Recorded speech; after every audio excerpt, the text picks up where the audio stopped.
भक्तमाल जी में एक कथा आती है, एक अंगद नाम के भक्त हुए महाप्रभु जगन्नाथ जी के। क्या नाम था? अंगद। उनके मन में बिल्कुल भक्ति नहीं थी ठाकुर जी के लिए, पर जब उनका विवाह हुआ तो उनकी पत्नी ने कहा कि मैं ठाकुर जी की परम भक्ता हूं, मैं इसी शर्त पे ब्याह करूंगी कि ना तो मुझे कथा में जाने से रोकोगे, ना मुझे सत्संग से रोकोगे, ना मुझे कभी तीर्थ जाने से रोकोगे, एकादशी व्रत करूंगी, ठाकुर जी की सेवा करूंगी, ये सब मंजूर हो तो मैं ब्याह करूंगी। तो अंगद जी ने कहा मुझे सारी शर्तें स्वीकार हैं, लेकिन एक शर्त मेरी भी है। बोले क्या?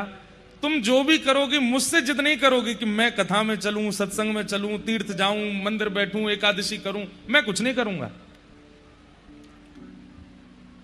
दोनों की रजामंदी हो गई।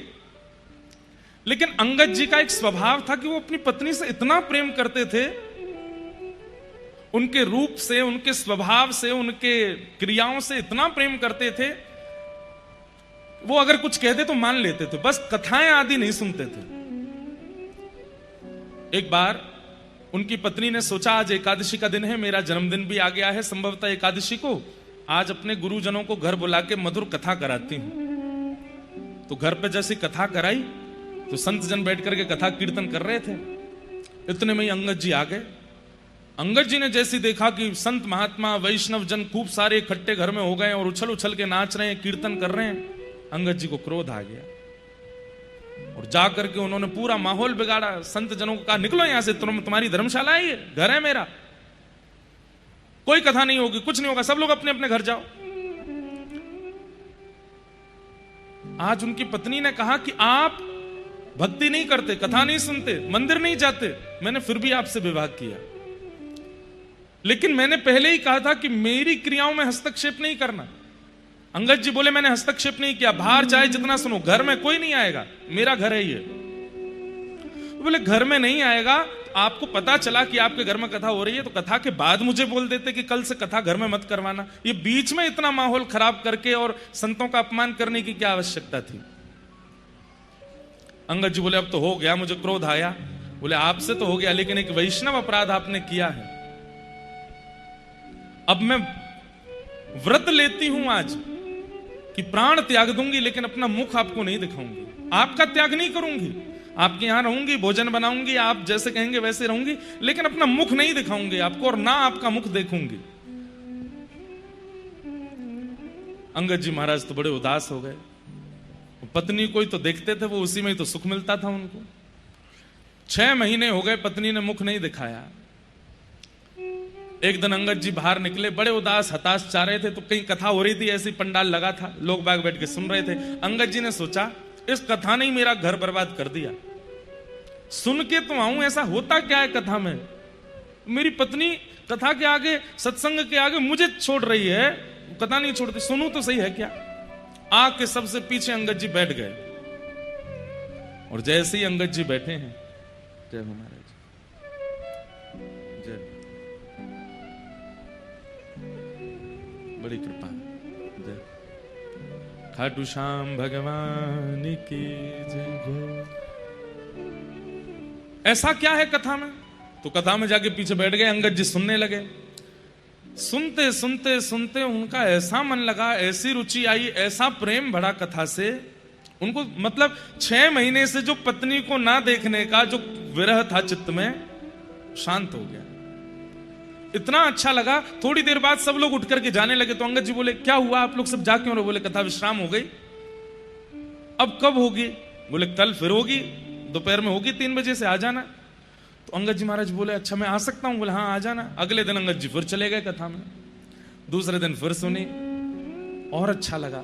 तीसरे दिन कथा फिर पूरी हो गई। चौथे दिन गए तो वहां कोई आया ही नहीं। किसी से पूछा, बोले भैया क्या हुआ? बोले कथा विश्राम हो गई, 7 दिन की होती है। बोले अब कहां होगी? बोले पास के गांव में हो रही है। अंगद जी वहां गए। इतना सुख और इतना रस उनको आने लगा कथा में, अब तो हर जगह कथा सुनने जाते हैं। एक बार उन्हीं के शहर में कथा हुई, पत्नी से बातचीत हो नहीं रही थी, साल भर हो गया था। कीर्तन गाया व्यास जी ने, तो आगे तो पत्नी नाच रही थी और पीछे श्री अंगद जी नृत्य कर रहे थे। अंगद जी का नृत्य ऐसा था कि नेत्रों से अश्रुपात, रोम रोम कंपायमान, प्रेम के सारे लक्षण प्रकट होने लगे। सब लोग उनको देखने लगे। व्यास जी भी मंच से कहने लगे, देखो कैसा अद्भुत भक्त नृत्य कर रहा है। आगे नृत्य कर रही पत्नी ने कहा, मैं भी दर्शन करूं, कौन से भक्त हैं? पीछे देखा तो अंगद जी। ये तो मेरे पतिदेव है, ये आज नाच कैसे रहे हैं? थोड़ा और पास जाकर के देखा तो नेत्रों से अश्रु, कोई आडंबर नहीं था, वास्तविक था। कुछ नहीं कही, चली गई। घर पर आज घूंघट नहीं कर रखा था। अंगद जी जैसे आए तो अंदर आकर के देखा और पत्नी से बोले, देवी तुम घूंघट नहीं कर पाई हो, मुख ढक लो अपना, मैं आ गया हूं घर पे। पत्नी ने कहा, अब घूंघट नहीं करना है। क्यों? अब क्यों नहीं? बोले, अब आप वैष्णव हो गए हो, अब आप भक्त हो गए हो, अब मेरे को ये नियम धारण नहीं करना है। अंगद जी बोले, देवी बुरा नहीं मानना। क्या? 6 महीना पहले तुम्हारा रूप देखने में बहुत आनंद आता था, पर अब जब से कथा आई है ना जीवन में, अब तुम नहीं, अब तो मुझे ठाकुर जी को देखने का मन है, अब तो प्रियालाल जी को देखना। चरित्र बहुत अच्छा है। फिर उन्हीं अंगद जी महाराज ने एक बार कहीं से मणि ली और उनके मन में था, मैं पहली बार जगन्नाथपुरी दर्शन करने जाऊंगा, ये मणि महाप्रभु जगन्नाथ जी को अर्पित करूंगा। लेकिन राजाओं ने उनको बंदी बना लिया और मणि जब मांगने लगे तो उन्होंने सामने ही सरोवर देखा और जगन्नाथ जी से कहा, नाथ आप कोसों दूर हो मुझसे, लेकिन आप आजान बाहु हो, महाबाहु हो, मैं आपके पास नहीं आ सकता, मेरी मणि को आप स्वीकार करो। और उन्होंने वो मणि उस सरोवर में डाल दी। राजा ने पूरा सरोवर खलवा दिया, लेकिन मणि नहीं मिली। अंगद जी से पूछा, कहां मणि है बता दे। बोले कि जिनके लिए थी उनके पास गई। बोले, अच्छा जगन्नाथपुरी में? बोले, हाँ, चलो लेके चलो इसको बंदी बना के, अगर जगन्नाथ जी के पास मणि नहीं मिली तो तेरा सर धड़ से अलग कर देंगे। हाथों में हथकड़ियां, पैरों में बेड़ियां बांध करके अंगद जी को जब जगन्नाथ मंदिर में लेकर के गए, कपाट खुलते ही देखा तो महाप्रभु जगन्नाथ जी ने उस मणि को अपने मस्तिष्क पर धारण कर रखा था। आज तक महाप्रभु जगन्नाथ जी उस मणि को धारण करते हैं। सोचिए। तो जिन बहन का ये प्रश्न आया कि पति हमारे विमुख हैं, क्या करें? अगर पति धर्म का निर्वहन करते हैं और कथा आदि से इतनी प्रीति नहीं है तो आप इतनी चिंता मत करो। आप भी इनकी पत्नी की तरह कोई नियम ऐसा बना लो कि पति, कुछ मत करना भैया, मैं कहीं पता चली मैं ही फंस गया, कुछ मत करो, ठाकुर जी चाहेंगे तो अपने आप भक्त हो जाएंगे। पता चली चंडीगढ़ में एक घर में विवाद करवा गए महाराज जी। कुछ मत करना, श्री जी से प्रार्थना करो, हे लाडली जी, जैसे मुझे आपने स्वीकार किया इनको भी स्वीकार करो। बंधुओं, आप क्या सोचते हैं कि आपका मन होता है इसलिए कथा में आते हो? नहीं, मानव अपनी इच्छा से ना तो कथा सुनता है, ना कीर्तन में जाता है, ना धाम जाता है। श्री जी हमसे पूर्व से ही प्रसन्न हैं, पूर्व जन्म से ही हमारा भजन है, बस किसी कारण से कोई अपराध बना कि हमें पुनर्जन्म लेना पड़ा है। वास्तव में किशोरी जी, श्री जी चाहती हैं, इसीलिए हम कथा में आ रहे हैं। तो जो नहीं आ रहे हैं उनके लिए प्रार्थना करो कि हे श्री जी, इनको भी स्वीकार करो, इन पे भी कृपा करो। जिद नहीं कर सकते, क्योंकि जिद करके आप भक्ति का और मजाक बनवा देंगे, इसलिए बस प्रार्थना करो।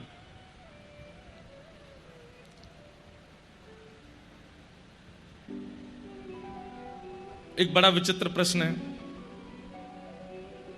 कुछ मांगने नहीं आया हूं, बस एक मन में इच्छा थी आपसे मिलने की और एक प्रश्न था।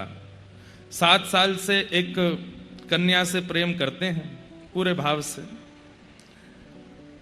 उसका बन के रहा, लेकिन 1 अक्टूबर यानी कल उसने किसी और से रिंग सेरेमनी कर ली है। और हंस क्यों रहे हो? बेचारे का दिल टूटा है, आप हंस रहे हो, मैं भी नहीं हंस रहा हूं। अब मन शांत नहीं है, मेरा क्या करूं, समझ नहीं आ रहा है, प्लीज आप मार्गदर्शन करो। देखो एक बात, आप ये भैया अगर बैठे हो तो सुनना, हाथ खड़े मत करना, नहीं तो और हंसेंगे लोग। हंसे क्यों सब लोग? क्योंकि सबको पता है कि ये वास्तविक प्रेम था ही नहीं, इसलिए सबको हंसी आई। मजाक पे हंसा जाता है या फिर जो असत्य होता है उस पर हंसी आती है। मेरा ये बोलते ही, और जब मैंने पढ़ा तो मुझे भी हंसी आई। क्यों भाई? जिस पे गुजरती है वो तो रोता है कि मेरे साथ हो रहा है और तुम लोग हंस रहे हो। अरे भाई, जब तुम थोड़ा समझ जाओगे फिर किसी और के साथ होगा, तुम भी हंसोगे। जब हम हंसे क्यों? हम उस व्यक्ति की दुर्बलता पे हंसे। बताओ, 7 साल में जो प्रेम था ही नहीं उसको प्रेम मान के रहा, इसलिए हमको हंसी आई। संसार में कोई अपना नहीं है, इस बात को जीवन में धारण जिस दिन कर लेंगे, आपसे ज्यादा सुखी कोई नहीं है उस दिन। केवल गोपाल जी मेरे हैं, केवल श्री जी मेरी हैं। और ये भाग्यशाली बालक है जिसने ये पत्र भेजा है। बहुत अच्छा हुआ कि विवाह नहीं हुआ, उससे पहले ही सच्चाई पता चल गई, और ज्यादा आप समीप आ गए होते और आपका विवाह आदि कुछ हो गया होता, फिर कोई बात निकल के फिर कहां जाते बेचारे। इसमें तो आपको प्रार्थना करनी चाहिए, प्रसन्न होना चाहिए। 2-4 दिन तो दुख होगा, पर 2-4 दिन बाद जाना, श्री जी के पास जाकर के प्रणाम करे आना, बार बार बलैया लेके धन्यवाद करे आना कि हे किशोरी जी, बड़ी कृपा आपकी, जो वास्तविक मेरा नहीं था उसको मुझसे दूर कर दिया, अब जो मेरा है उसे मेरे जीवन में भेज देना। विराज जाओ। तो हम क्या कह रहे थे, भैया जो परेशान हैं बहुत ज्यादा, खुश हो जाओ, लाडली जी ने कृपा कर दी। 7 साल ही तो निकले हैं, वैसे तो लंबा समय है 7 साल का, कम से कम 60 निकलने के बाद कुछ ऐसा होता तो कहां जाते भाई। अच्छा है किशोरी जी ने कोई और भला ढूंढ रखा है आपके लिए, वो जीवन में आएगा जिसके साथ में कथा आओगे। और आप देख लेना, वृंदावन प्रकट उत्सव तो यहां होने ही वाला है हमेशा, अगले में या उससे अगले उत्सव में आप ऐसे के साथ जरूर आएंगे जो श्री जी ने भेजे होंगे, निश्चित ही। और बिल्कुल परेशान होने की जरूरत नहीं है। और जो भी लोग इस प्रकार की दुविधाएं और परेशानियां सह रहे हैं, भैया श्री जी के सामने प्रस्तुत कर दिया करो, लाडली जी से, लाल जी से पूछ लिया करो। वो अनुकूलता ग्रीन चिट कहें तो ही किसी को अपने जीवन में इतना अधिकार प्रदान किया करो, नहीं तो प्रतीक्षा करो, किशोरी जी कृपा करेंगे। किसी ने दूसरा प्रश्न किया कि आप लाल जी की आरती करने के बाद सीधे प्रणाम क्यों नहीं करते हो, टेढ़ा प्रणाम क्यों करते हो। बंधुओं देखिए, जब ठाकुर जी विराजमान हो जाते हैं तो ठाकुर जी के बाम तरफ, बाएं ओर सभी गुरुजन खड़े होकर के, आचार्य चरण खड़े होकर के ठाकुर जी का दर्शन करते हैं। ध्यान से सुनिएगा, ठाकुर जी के बाम ओर में, चाहे मंदिरों में भी जाइए चाहे कहीं पर भी, बाईं ओर, ठाकुर जी की बाईं ओर, मतलब आपकी दाईं नहीं, ठाकुर जी की बाईं, उस तरफ सब पूर्वाचार्य, आचार्य चरण, गुरुजन आदि वो सब भी आते हैं, दर्शन करते हैं। अगर आप वहां से प्रणाम करोगे तो उनकी तरफ पैर हो जाएंगे, इसलिए उधर से प्रणाम नहीं करते। सीधे प्रणाम क्यों नहीं करते, बोले देवता, गंधर्वजन, लक्ष्मी मैया आदि आदि जितने भी हैं वो सामने से प्रणाम करते हैं, ठाकुर जी का दर्शन करते हैं। अगर आप सामने से प्रणाम करोगे तो आपके चरण उनकी तरफ हो जाएंगे। तो यहां गुरुजन हैं, सामने देवतागण हैं, दोनों की तरफ चरण ना जाएं, इसलिए ठाकुर जी की दाहिनी ओर से प्रणाम किया जाता है, दाएं से बाएं की ओर ठाकुर जी की, आपकी बाम से दाहिने की ओर, वही प्रणाम की विधि होती है। जिनको नहीं पता उनको अपराध नहीं लगता, पर पता लगने के बाद भी अपराध नहीं करना चाहिए। इसलिए हम आते हैं, भागवत जी को भी यहीं से प्रणाम करते हैं, ठाकुर जी को भी ऐसे प्रणाम करते हैं। इसलिए ठाकुर जी को सीधे प्रणाम नहीं करते, और ठाकुर जी के बाम ओर से प्रणाम नहीं करते, दाहिने से ही प्रणाम करते हैं, उसका शास्त्रीय नियम है। इसलिए हम यहां से प्रणाम करते हैं।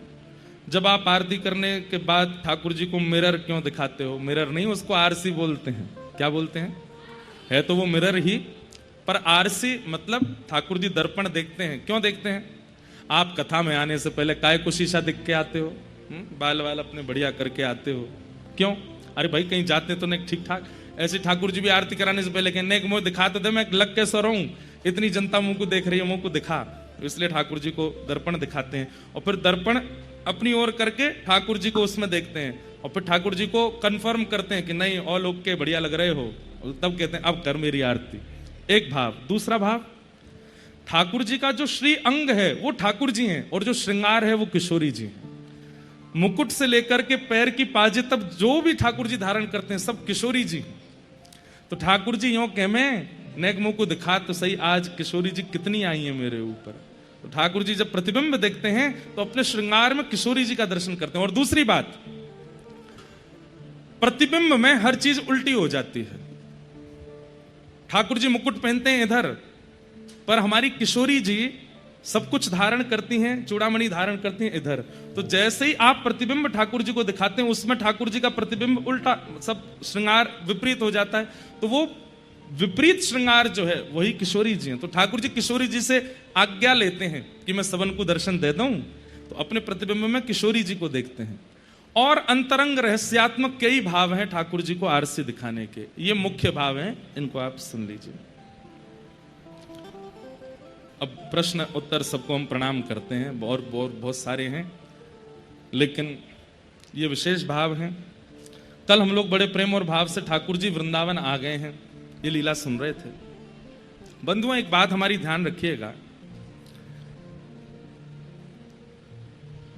कई लोगों का किशोरी जी के प्रति बहुत भाव है।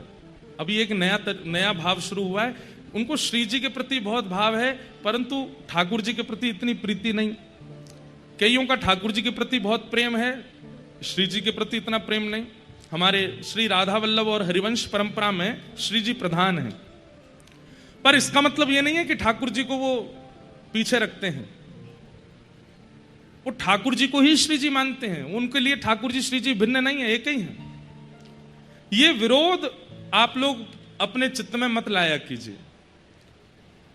हां, हम ब्रजवासियों में एक विनोद भाव चलता है कि हम ठाकुर जी और श्री जी में दोनों में एक होड़ करवाएं कि श्रेष्ठ कौन है, बड़ो कौन है, लीला कौन की ज्यादा विशेष है।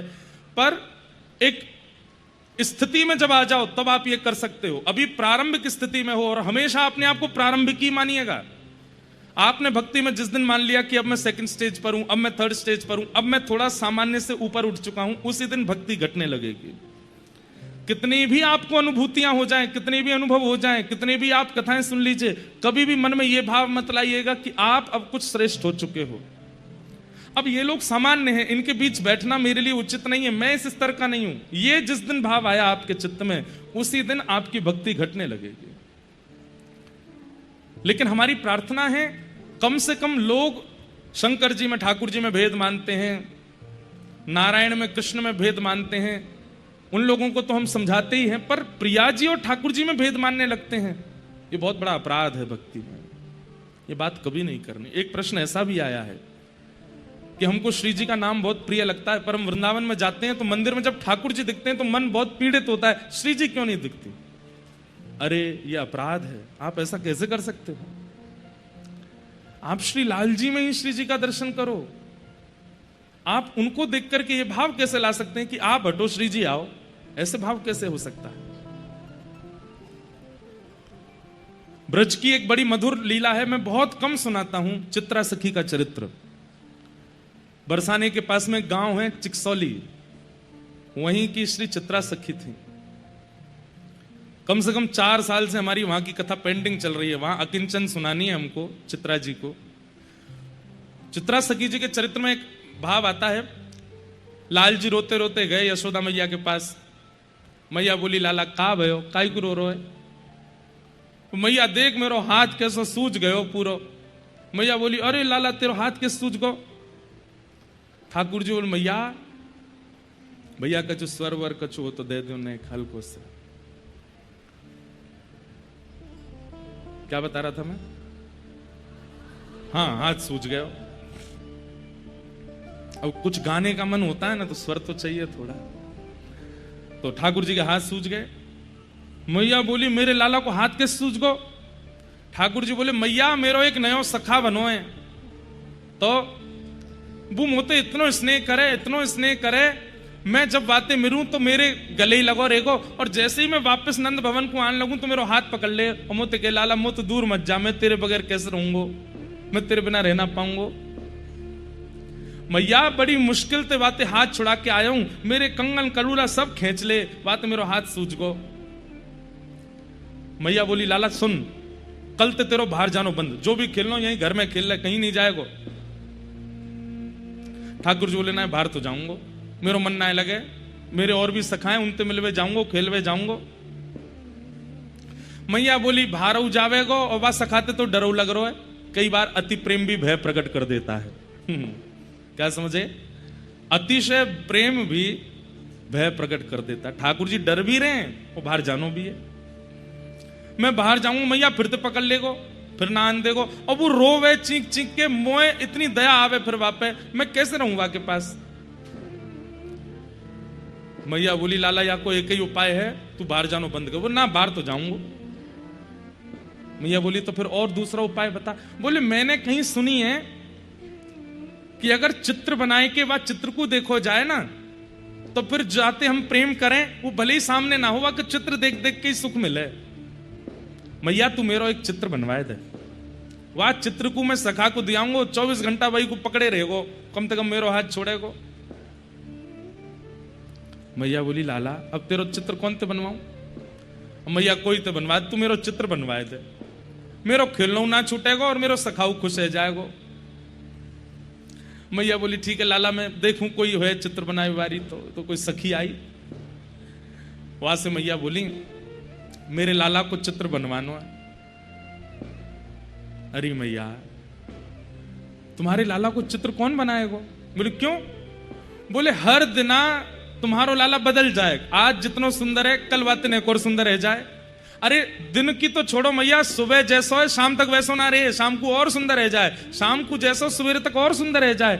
हर क्षण तुम्हारे लाला की सुंदरता बढ़े। कौन चित्रकार बनाएगो? कोई चित्रकार बनावे बैठेगो भी, तुम्हारो लाला तो इतनी देर में ही बदल जाएगा। अब तू कहीं ते भी ला मेरे लाला को चित्र बनवा। बोले मैया एक चित्रकारिन है हमारे ब्रज में। बोले कौन? बोले वहां को नाम है चित्रा, और यहीं पास में गांव में रहे, और मैया वो बाल ब्रह्मचारिणी है, माने ध्यान आए कियो, लेकिन माने नियम ले रखो है, कहा कि वो अपने संपूर्ण जीवन में स्पर्श तो बहुत दूर की बात, नेत्रन से कोई पुरुष को देखेगी भी नहीं। लेकिन मैया वाकु सरस्वती जी ने वरदान दियो, एक बार देखते ही यथावत चित्र बना दे, वही है जो आपके लाला को चित्र बना सके, और कोई सामान्य चित्रकार नहीं है। ठाकुर जी को जिस पे कृपा करनी होती है खुद ही ढूंढवा के बुला लेते हैं उसको, माध्यम चाहे जो कोई बने, और ठाकुर जी को चित्रा जी पर कृपा करनी। मैया लेकिन बड़ी बात है कि वो पुरुषन ने ना देखे।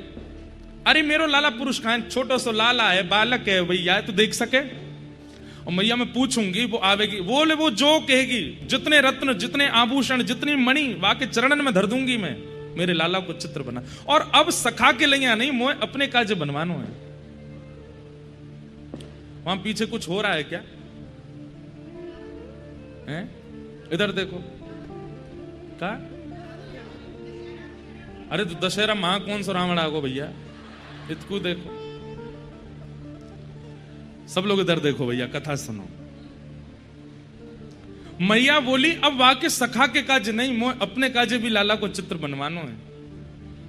लाला जब वन में जावे तो मोए वाकी याद आवे तो मैं वो चित्र देख लूंगी। बंधुओं सोचिए चित्र की कितनी महिमा किसी समय पे थी, आज तो बहुत सहज हो गया है, फोटोज सोशल मीडिया सब कुछ।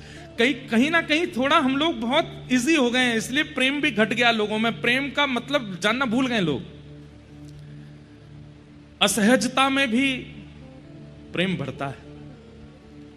मैया बोली तू चित्रा को लेके आ, वही ते अपने लाला को चित्र बनवाऊंगी। सखी गई है, चित्रा सखी को लेवे। यहां ठाकुर जी मैया की गोद में बैठे, मैया तू मेरा चित्र बनवाए रही है? बोले हाँ लाला, एक चित्रा सखी आ रही, वो बनावेगी। मैया कैसे बनवावेगी? बोले जैसा है वैसे बनवाऊंगी। मेरे हाथ ऐसे बनवाइयो मैया? बोले हाँ ऐसे बनवाऊंगी। मेरे पाम ऐसे बनवाई दियो मैया? बोले हाँ ऐसे बनवाऊंगी। ठाकुर जी बोले जे वारो मुकुट पहन के आऊंगा मैया, वो बनवाइयो? बोले हाँ वही बनवाई दूंगी। मैया बोली लाला तू कहनो तो कछु और चाह रहो, बताए दे असली बात। बोलो मैया ने बात यूं कह दियो, कारो रंग ने कम डारे ने गोरो बनाए दे, मैया ज्यादा वो सांवरो नहीं बनावे। अरे लाला तू कैसी बात कर, जैसो वैसे ही तो बनवाऊंगा ना, ऐसा तो मैं हूं मैया। अब चित्रकार तो पलट फेर कर सके ना, दारी को ब्रह्मा मेरे पास आयो नहीं आते गोरो बनवा तो खुद को, लेकिन ये चित्राणी तो आ रही है ना, यात ने गोरो बनवाए दियो मोए। आपको ब्रजभाषा समझ आ रही है ना, ठाकुर जी की भाषा है, सीख लो, बड़ा आनंद है हमें। चित्रा सखी के पास सखी गई और जाए करके बोली चित्रा जी प्रणाम। चित्रा सखी बोले अरे आओ आओ, कैसे आई? बोले एक काम है आपसे। बोले कहा काम है? बोले हमारे ब्रज के राजा नंद बाबा, उनकी गृहिणी यशोदा मैया ने आपको बुलाया है। बोले मोते का काम है उन्हें? बोले उनको नेक्सस तो लाला है, वा को चित्र बनानो है। चित्रा सखी बोली आप भूल गई हैं, मैं पुरुष को ना देखूं, और ये मैंने वचन लियो है, मैंने ऐसे ब्रह्मचर्य को पालन कियो तभी साक्षात शारदा सरस्वती प्रकट हुई और उनने मोह को आशीर्वाद प्रदान कियो। देखिए, कला यदि आपके अंदर है और उस कला का आप अति प्रदर्शन नहीं करते हैं तो भी ठाकुर जी आपको कहीं ना कहीं से ढूंढ लेते हैं, चुन लेते हैं। बंधुओं, कई बार कलाकार जो होते हैं ना, चाहे वो चित्र बनाने के हों, गाने के हों, रूप के हों, किसी भी रूप के कलाकार हों, भोजन बनाने वाले भी कलाकार हैं, अच्छा अच्छा भोजन बनाते हैं, लेकिन वो कभी भी अपनी कला का ना तो अभिमान करते हैं, ना प्रदर्शन करते हैं, ना मनोरंजन करते हैं। तो ठाकुर जी के मन में आती है कि ये हमारी निकुंज में सेवा कर सके या को बुलाए लो। तो अगर किसी के पास कला है, हो सके तो उसको गुप्त कर दो और उस कला को जीवित रखो, लेकिन ठाकुर जी के लिए, और किसी को पता मत चलने दो। ठाकुर जी की इच्छा हो गई तो आपकी उस कला से आपको निकुंज में बुला लेंगे। भजन की भी आवश्यकता नहीं पड़ेगी, नाम की भी आवश्यकता नहीं पड़ेगी, कला से ही ठाकुर जी आमंत्रण कर लेंगे। जैसे ये चित्रा सखी अष्ट सखियों में हैं और इनकी सेवा ठाकुर जी बहुत प्रसन्न होते हैं इनकी सेवा से। ठाकुर जी को श्रृंगार करने की सेवा इन्हीं की है, पत्रावली बनाना। लेकिन ये सब तो बाद में हुआ ना, उससे पहले ठाकुर जी चुन रहे हैं अपने निकुंज के लिए सखी को।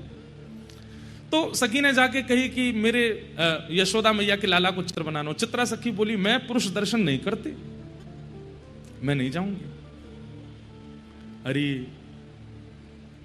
चित्रा,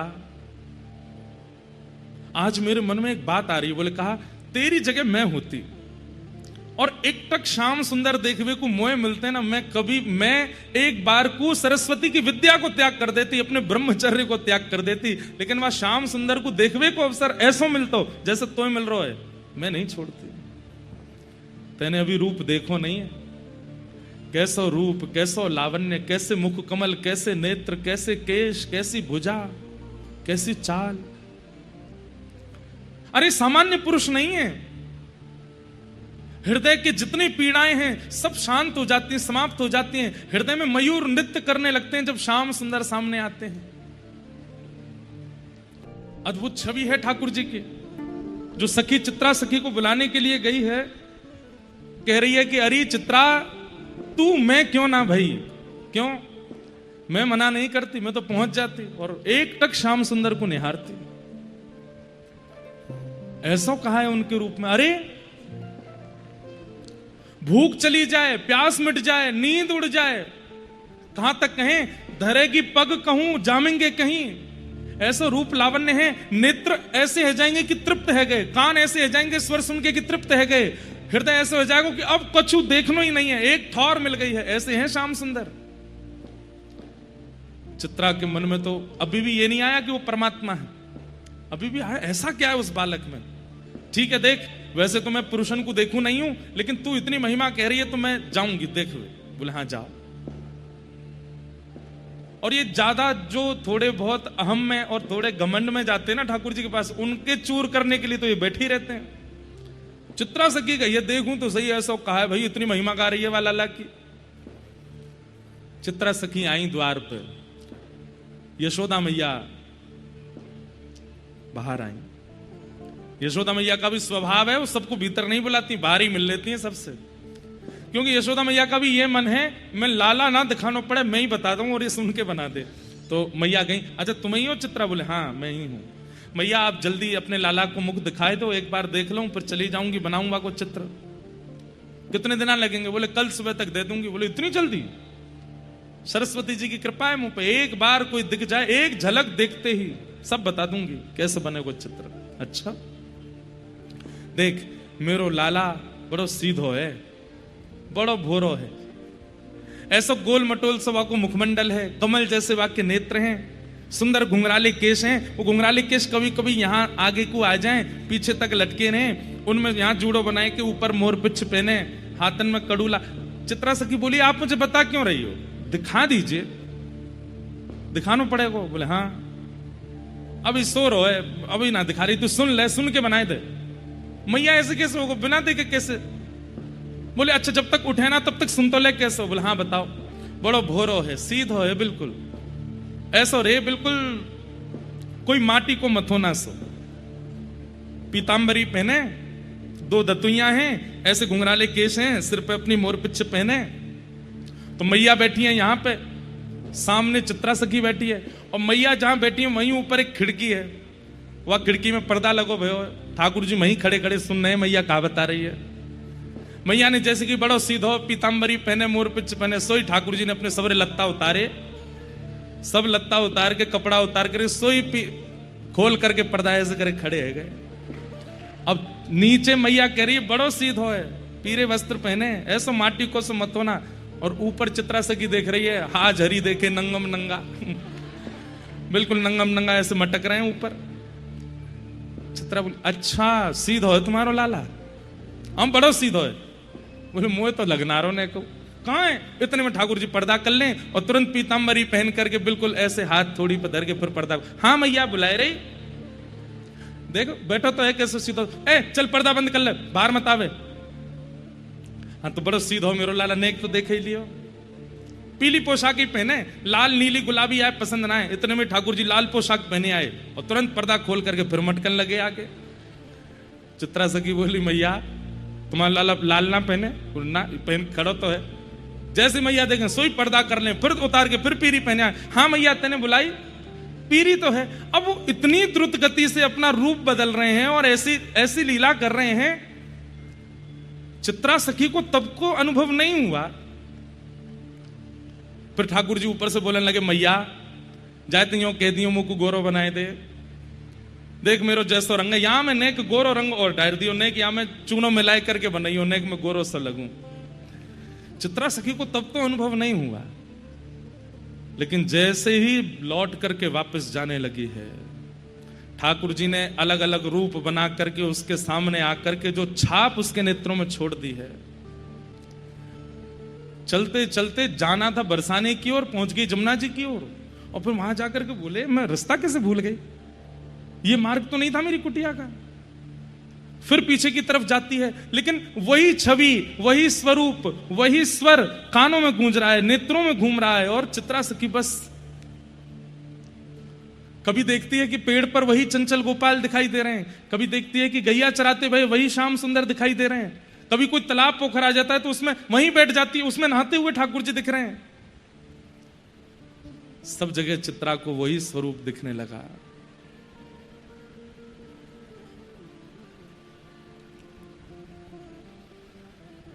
लौट करके गई, रात भर सोचती ही रही है, कभी किसी रूप में, कभी किसी रूप में, कभी किसी रूप में ठाकुर जी ऐसे दिखने लगे। अब तो ऐसी स्थिति हो गई चित्रा की कि अब बिन देखे रह नहीं पा रही है, व्याकुल हो रही है, और मन में विचार कर रही है कि मैं कैसे पाऊं, कैसे जाऊं। अब जैसे ठाकुर जी पर्दा खोल करके बार बार बंद करके नंद भवन में आ रहे थे, ऐसे ही चित्रा सखी के कक्ष में आ गए। चित्रा सखी बैठी है, हाथ में कागज लेकर के कुछ बनाना चाह रही है, इतने में ही उसको आवाज आती है तो देखती है वहां पर्दा पे ठाकुर जी खड़े हैं, और वहां पे भी वैसी लीला कर रहे हैं, कभी नीली पोशाक पहन के आ जाए। चित्रा सखी के अरे आओ सामने बैठो, मैं देखूं तुमको बनाऊं, तो ठाकुर जी हंस के वहां से भाग जाते हैं। चित्रा सखी जब जाके देखती तो वहां कोई भी नहीं। जब वहां जाकर के देखती है तो क्या देखते हैं कि जहां चित्रा बैठी थी वहां ठाकुर जी बैठ गए और अपने हाथ से लेकर के अपनों ही कछुआ पे घुमा रहे हैं। चित्रा अरे ऐसे खराब मत करो, मैं आऊं, लौट करके आवे तो वहां से अंतर ध्यान हो जाए। ऐसी स्थिति कर दी चित्रा की, व्याकुल हो गई, ढूंढने लगी कहां है श्याम सुंदर। तभी वो सखी आ गई, बोले अरे तू मिल आई, श्याम सुंदर को देख आई। चरणों में गिर गई, बोले आपने क्या दिखा दिया मुझे, ये किसका दर्शन कराया। वो कभी यहां खिड़की पे बैठते हैं, कभी यहां पर आकर के मेरे आसन पे बैठ जाते हैं, कभी कुछ कहते हैं, कभी कुछ कहते हैं, ये कैसी लीला है, और मुझे वही वही क्यों दिख रहे हैं, दिख भी रहे हैं और मन भर भी नहीं रहा है। बोले मैंने तो बताई ना तुम्हें कि वो सामान्य नहीं है, तुम उनका चित्र बनाओ तभी तुम्हारे चित्त को शांति मिलेगी। चित्रा सखी चित्र बनाने बैठी, 2 दिन निकल गए हैं, अभी तक प्रारंभ भी नहीं कर पाई है, ठाकुर जी का चित्र नहीं बन पा रहा है। यहां पर यशोदा मैया बार बार सखियों से पूछवा रही हैं, अरे पूछ क्या हो, चित्रा ने चित्र बनाए हो कि नहीं, नहीं बना पाई। तब अंत में चित्रा अपनी विद्या का जो इतना उनको गुमान था, अपनी उसका इतना ब्रह्मचर्य का इतना गुमान था, सब नष्ट हो गया। अपनी सरस्वती वाग देवी उनको सिद्ध थी, तुरंत हाथ जोड़ करके कहा, हे मैया प्रकट हो। प्रार्थना करने लगी, सरस्वती मैया प्रकट हो गई। प्रकट होकर के बोली, कहो चित्रा क्या बात है? मैंने एक स्वरूप देखा है, और वो रूप जब से देखा है वो रूप मेरे नेत्रों में बस गया है, चित्त में बस गया है, रोम रोम में बस गया, पर चित्र के रूप में प्रकट नहीं हो पा रहा है। सरस्वती मैया बोली, किसको देखा? बोली, यशोदा जी के लाला नंद नंदन। सुनते ही सरस्वती जी आसन पर, तुम उनको देख के आई हो? तुम उनका दर्शन करके आई हो? बोले हाँ। बोले, श्री कृष्ण चित्त में है, मस्तिष्क में है, रोम रोम में है, लेकिन प्रकट नहीं हो पा रहे हैं। इसका मतलब है तुमसे कोई अपराध बना है, कोई तो अपराध तुमने किया है। चित्रा बोली, मैंने कोई अपराध नहीं किया, मैं तो कभी कुटिया से जाती नहीं, किसी का क्यों अपराध करूंगी? सरस्वती बोली, हमें देखने दो क्या अपराध है। तब सरस्वती जी ने अपराध ढूंढा, और अपराध क्या मिला कि जब बरसाने की सब सखियां श्री जी के साथ में दही बेचने के लिए जाती हैं, श्री जी दही बेचने नहीं जाती, श्री जी का मन नहीं लगता तो सब सखियों के संग जाती हैं। तो जब कभी भी वो सामने से निकलती हैं, चित्रा आकर्षित तो होती है उनकी ओर, लेकिन मन में सोचती है पता नहीं कोई गोप की लाली है, सामान्य सी कन्या है, इस पे पता नहीं मेरा चित्त क्यों आकर्षित होता है। तुमने उन गोप लाली को, वृषभानु लली को सामान्य कन्या माना है, यह अपराध तुमसे हो गया है। तुम जिन श्री कृष्ण को देख करके आई हो, उनकी आह्लादनी शक्ति है वो किशोरी जी। जब तक तुम उनको उस भाव से नहीं देखोगे, तब तक श्री कृष्ण चित्र में प्रकट नहीं होंगे। तुम्हारा उनके प्रति अपराध बना है, उस अपराध को दूर करो। सोचिए ठाकुर जी कैसे लीला कर रहे हैं। चित्रा सखी को अपने पास बुलवा के, रोम रोम को व्याकुल करके, और फिर सरस्वती जी को प्रकट करवा के उसका अपराध बता रहे हैं कि तुमने श्री जी के प्रति अपराध किया है। तुम उनको सामान्य गोप कन्या समझते हो। चित्रा सखी दौड़ करके गई, सखियों के बीच में श्री वृषभानु नंदिनी बैठी हैं, जाकर के चरणों में प्रणाम किया, हे महारानी, हे करुणामयी, कृपा करो, मैंने आपको सामान्य गोप कन्या समझा, सामान्य एक स्त्री माना, और आपके प्रति कई दुर्भाव मेरे चित्त में आ गए थे। चित्रा सखी जी के मन में कभी कभी यह भाव भी आ जाता था कि भले ही कितनी भी सुंदर हो, भले ही कैसी भी हो, पर मेरी जैसी ब्रह्मचारिणी थोड़ी है इस पृथ्वी पर, मुझे क्षमा कर दे, मेरे मन में ये अपराध आ गया। किशोरी जी ने तुरंत हाथ फेर करके हृदय से लगाया, अरे चित्रा, तो को मैंने स्वीकार किया, अरे ललिता विशाखा, या को तिलक करो, या को लीला में लेके चलेंगे, क्यों इतना विरह व्याकुल रही है? बोले, पहली तुम इस अपराध हुआ, अपराध को क्षमा करें, और दूसरो मेरे पास विद्या है कि मैं एक बार किसी को देख लूं तो वह को स्वरूप प्रकट है जाए। मैंने नंद नंदन मोहन देखे, अभी तक उनका चित्र प्रकट नहीं हो पा रहा है। ललिता जी तुरंत बोली, अरे श्री नंद नंदन को चित्र तो किशोरी जी की कृपा से प्रकट होएगा, और कोई में सामर्थ्य नहीं है प्रकट करने की। जैसे ही किशोरी जी ने हस्त कमल फेरो है, बोले अब जाओ। और जैसे ही चित्रा सखी गई हैं, जाकर के उठा करके ठाकुर जी को चित्र, इतना सुंदर चित्र बना, इतना सुंदर चित्र बना कि उसे कोई राधा भाव से देखे तो ऐसा लगे वो किशोरी जी हैं, और कोई कृष्ण भाव से देखे तो ऐसा लगे नंद नंदन श्याम सुंदर है। विश्व में सबसे पहला चित्र श्री कृष्ण का किसी ने बनाया तो वो श्री चित्रा सखी जी ने बनाया, किशोरी जी की कृपा से बनाया।